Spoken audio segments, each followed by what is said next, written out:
Баршаңызға қайырлы күн, құрметті көрермендер, каналыма қош келдіңіздер. Бүгін сіздерге өте пайдалы және өте оңай дайындалатын, дәмі өте керемет болып шығатын кабачкиден икра жасап көрсетемін. Қажетті заттардың көлемін, мөлшерін барлығын описание бөлімінде қалдырамын. Видеоның атауын бассаңыз, қажетті ақпараттың барлығы видеоның төменгі жағында шығады. Ең алдымен көкөністердің барлығын тазалап, жуып аламыз. Одан кейін осылай көбіктеп турап шығамыз. Бізге көкөністерді қуырмай бұқтырып пісіріп алу керек болады. Сол себепті құрғақ қазанға майды мұздайынша құйып, осылай үстінен туралған көкөністерді бірден сала береміз. Сәбізді мен осылай видеода көрсетілгендей етіп, төрт бұрышлап ірілеу етіп турап қойыппын. Бұқтырған уақытта сәбіздің пісуі ұзақтау болды. Сол себепті сіздер мүмкіндігінше майдалап тураңыздар, немесе корейский теркадан сәбізді өткізіп жіберсеңіздер де сол ыңғайлырақ болады екен. Көкөністердің барлығын турап болдық. Енді қазанды газға қойып, астын барынша қатты жағып, осылай қақпағын жауып қоямыз.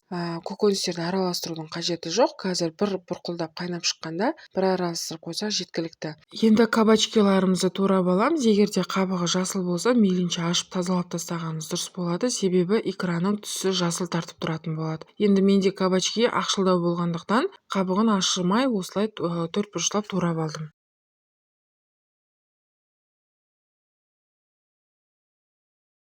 4 кг кабачкиға 800 грамм су құйып, осылай үлкен ыдысқа салып, газға қойып қойдым. Ол да қайнап шығу керек болады. Енді қазанымызды қозғаймын, шамамен 5-6 минут бұқтырылды. Қазір суы шығып, кішкене жұмсарып қалған. Осылай барлығын жақсылап түбімен бірге қозғап, араластырып, бетін жауып, барлығы жұмсақ болғанға дейін бұқтырамыз. Кабачки қайнап шықты. Енді осы уақыттан бастап 10 минуттай қайнатамыз. Жаңа түбі жабысып қалмас үшін азғантай су құйған болатынбыз. Негізі кабачки өзі өте сулы болады. Сол бойындағы артық сулардан құтылу үшін осылай қайнатып алуымыз керек болған. Видеода байқасаңыздар, алғашқы қайнап шыққан уақыттағы судың көлемі, 10 минуттан кейінгі қайнап шыққан судың көлемі. Яғни бетіне дейін жетіп тұр. Қазір суы толықтай бөлінді. Енді оттан алып, осы кабачкиді сүзіп алуымыз керек болады. Сәбіз бен пиязымыз бұқтырылып жатыр. Сәбізі мен ірі турағандықтан кішкене пісуі ұзақтау болды. Жаңа видеоның басында айтып өткенімдей, сәбізді мүмкіндігінше теркадан өткізе салған дұрыс болады екен. Себебі тез дайындалады. Енді кабачкиді мен сүзіп алдым. Түбінде қалған артық сулары, пияз бен сәбіз бұқтырылып дайын болды. Сәбіз видеода көріп тұрғандай өте жұмсақ болып пісті. Кабачкиді сүзіп алғаннан кейін шамамен 5 минуттай қойып қойсаңыз, тағы да осылай сырғып артық сулары бөлініп шығады. Осы судың барлығын түбіне дейін тағы да бөліп алдым. Осындай менде тағы да бір кесе шамасында су шықты. Енді кабачкидің үстінен осылай сәбіз бен пиязды салып, барлығын бірге қайтадан қайнатуға қоямыз. Қантты және тұзды салып, жақсылап бір араластырып аламыз. Оның үстінен томат пастасын салып, қазанның жартысына дейін ғана араластырып қоямыз. Себебі томат түбіне жабысуы мүмкін.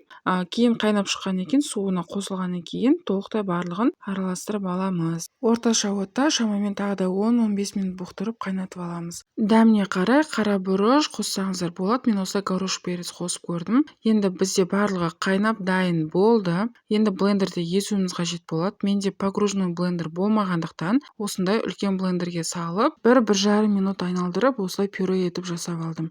Орташа отта шамамен 5 минут тағы да қайнатып аламыз. Осы сәтте өте мұқият болыңыз. Қайнатуға қойған уақытта қазанның қақпағын жауып қайнату керек болады. Масса қою болғандықтан қайнап жатқан уақытта вулкан құсап атылады. Егер де видеода байқаған болсаңыздар, менде жан-жағына шашылып, газыма да шашылып, осылай атылды. Енді қақпағын ашқан уақытта да бірден аша салмай, жаймен шетінен ашып, солай бетіңізге шашырамайтындай етіп қауіпсіздік сақтау керек болады. Мен алдын ала осылай консервіден босаған банкілерді жақсылап жуып, ас содасымен стерилизациядан өткізіп, қақпағын 7-8 минут қайнатып дайындап қойған болатынмын. Икрамыз дайын. Енді банкаға құярдан алдын үстінен мен 5 ас қасық 9% уксусты қосып, барлығын жақсылап араластырдым. Осылай жиі қозғау арқылы банкілерге құйып шығамыз. Банканы орап немесе төңкерудің қажеті жоқ. Суығаннан кейін шетке алып қоя бересіз. Каналыма тіркеліп, лайк басып, комментарий қалдыруды ұмытпаңыз. Назарларыңызға көп рахмет.